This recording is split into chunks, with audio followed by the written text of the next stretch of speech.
So what is myofascial release? Myofascial release works with the fascial connective tissue in your body. You have fascia all throughout your body. It surrounds every single muscle fiber, muscle bundle, muscle group. It makes up the tendons and the ligaments in your body. It surrounds all of your organs. And this tissue, or the fascia, works as think of it as a knit sweater in your body. So if you get any kind of restriction in one part, just like in a knit sweater, it can actually pull on areas in other parts of your body. And so what myofascial release does is it works with the natural properties of the fascia tissue. So the natural properties of this connective tissue is that when you find the right pressure and use very, very, very slow strokes, this tissue will actually liquefy itself and then re-solidify. So when you do have a restriction, you can liquefy it and it will reform itself in a more natural and productive manner. And it will release nerves that are trapped, release muscle tissue that might be trapped, give you better range of motion, and reduce your pain.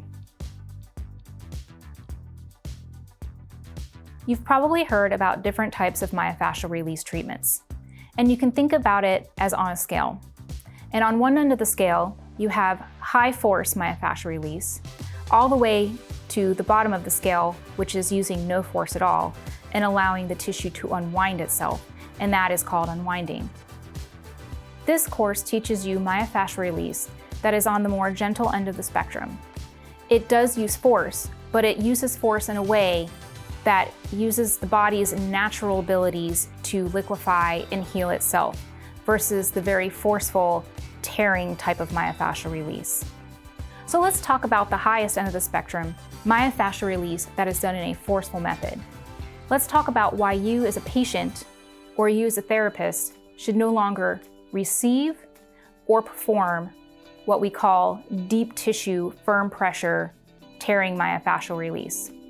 And you may hear other terms such as fascia blasting or deep tissue massage, where basically you are using extreme force with either your hands or with tools to tear the tissue.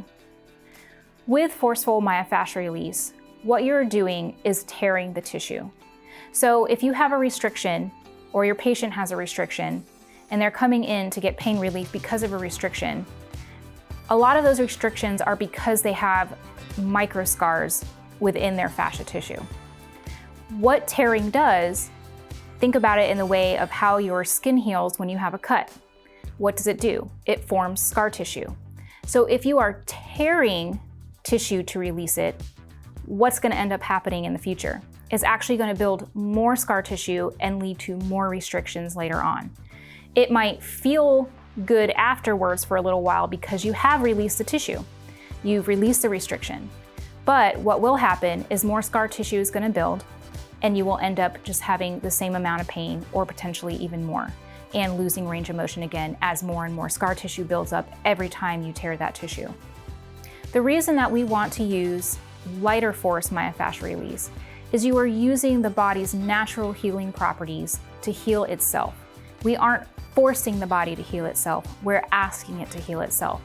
And we're helping it by giving it the right amount of force to do what it can do best, which is liquefy and reform in a more natural state. So what can lighter myofascial release do for you? Well, you can release what you might call a knot.